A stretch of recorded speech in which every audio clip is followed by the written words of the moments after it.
Welcome to Define Roots. Today is September 27, and today's writing journal, the title is called The Light of None. And in this writing, I had quite the epiphany the other day, which is kind of strange when I think about it. Because when I realize something, it's so subtle, but it's almost like if you were to switch, like a light switch. So it's not like I have to go through some kind of grand experience or journey, but it's just when I realize something, it's almost like the light bulb. You just kind of switch it on and suddenly there's light. And it's not like that knowledge was outside. It's just that when I realize it, there's a light that shines onto whatever that's been there. So let's go through this journal, so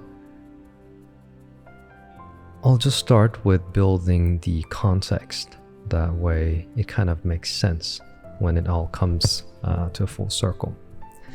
So imagine if you were to walk through a garden and there's like a bunch of flowers and roses everywhere. And if you were to study or wish to study all the roses and the flowers that exist in a garden, that will take a lifetime.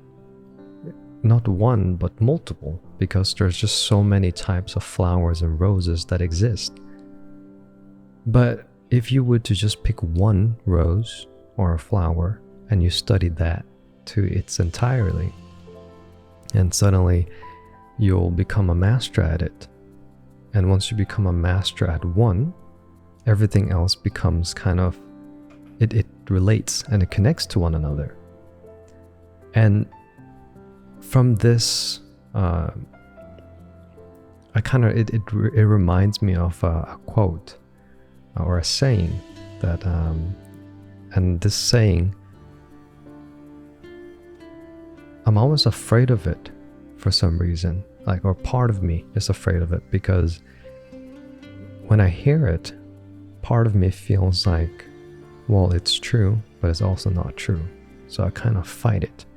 And that saying is, Jack of all trades and master of none.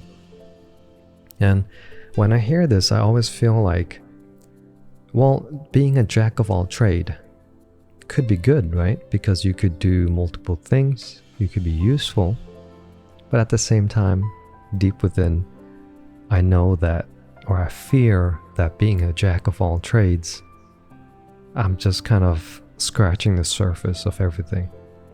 Not really the master of it. But at the same time, when I look at someone who is a master of something,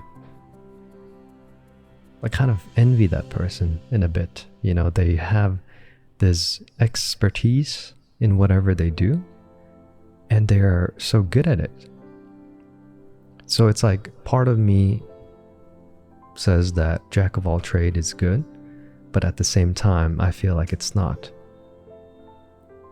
Because would I rather do 1,000 jobs, or would I do one job? And it kind of sounds nice in a way, because if I did 1,000 jobs, I would get multiple exposure. But then at the same time, I'm not really digging deep into one.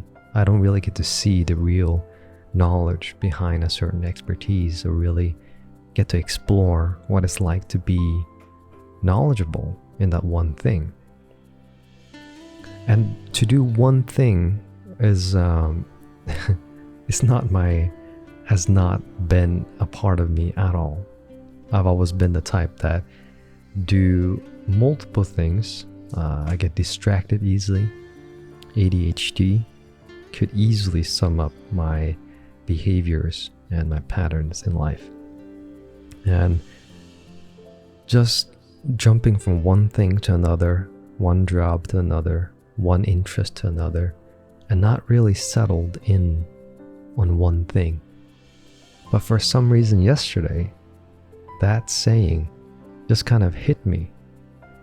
And I feel like timing is everything, because if I heard this, I've heard this multiple times in the past, but it just never hit me the same way that it did yesterday for some reason.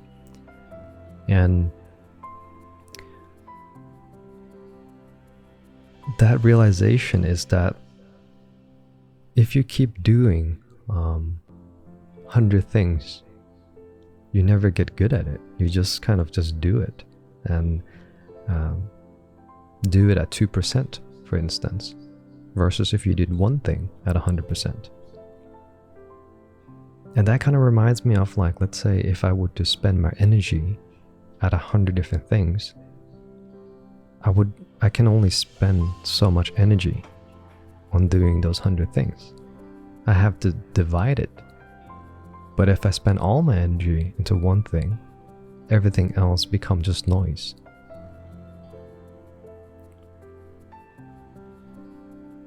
Now this kind of brings me back to a memory when I was a kid. I used to play a video game called World of Warcraft, and in this game there was maybe 7 classes that you can choose from, and I didn't really think much about which class to choose. In the beginning I kind of did. I wanted to try all the classes, but eventually at one point I settled down on one, and that class was a hunter.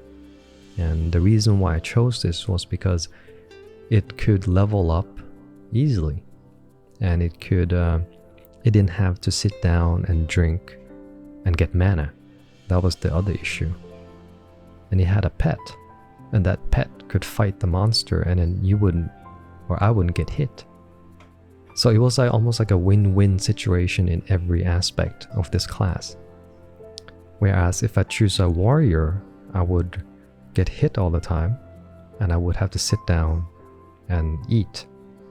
So it was always like, kill a monster and sit down and eat. Kill a monster, sit down and eat. And I didn't like that aspect. And a mage, for instance, kill a monster, sit down and drink, because that you need mana. So it was always this constant, do something, stop, do something, stop, do something, stop.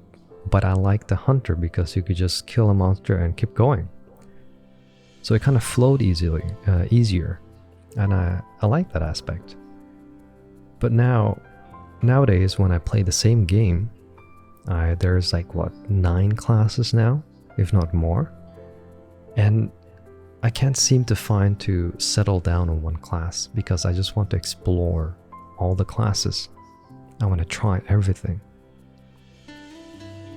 So I play the game for years now, and still I don't have like a main class that I want to play. And it kind of sucks in a way, because I wish I could just hone in on one class and just be a master at it. But I don't. And it kind of got me thinking, like, most people that play at the high level, they only master one, which makes sense. You can't master 12, you can only master one. If you were to master 12, it will take you 12 times. But if you master one, it'll take you less time, to put it that way.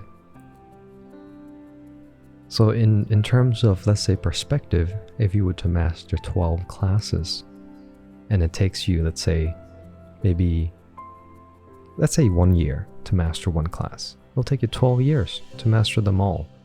Versus if you were to master one class, it'll take you 1 year.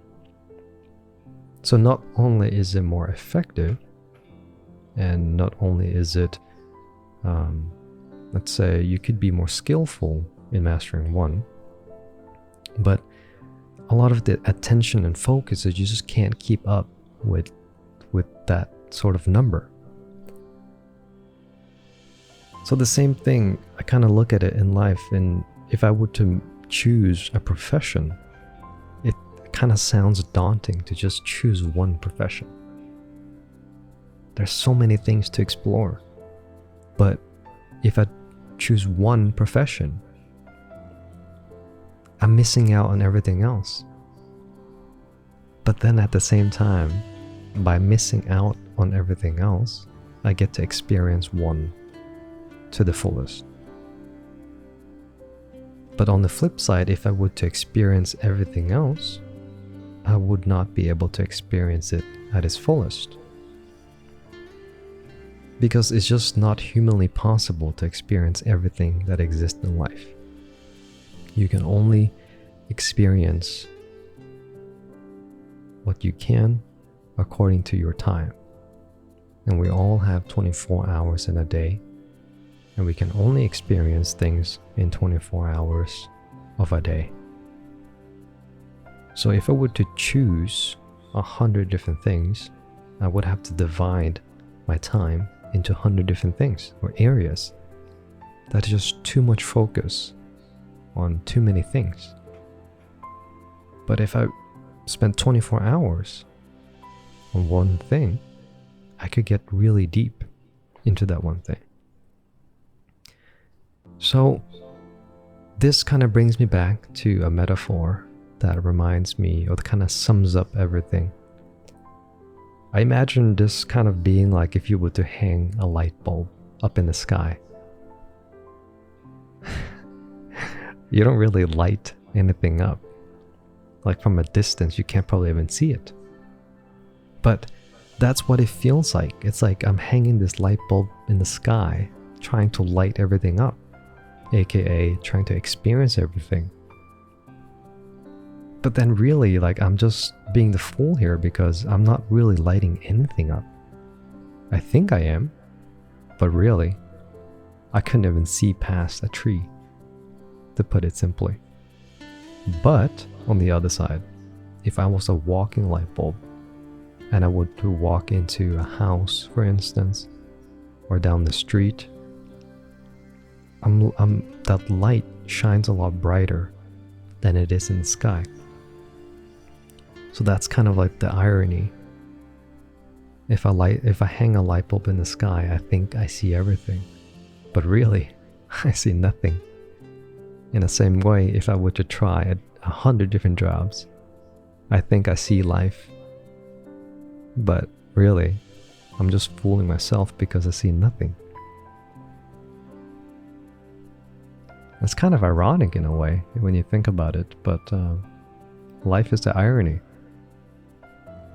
And yeah, that sums up for this journal, and this journal of Light of None.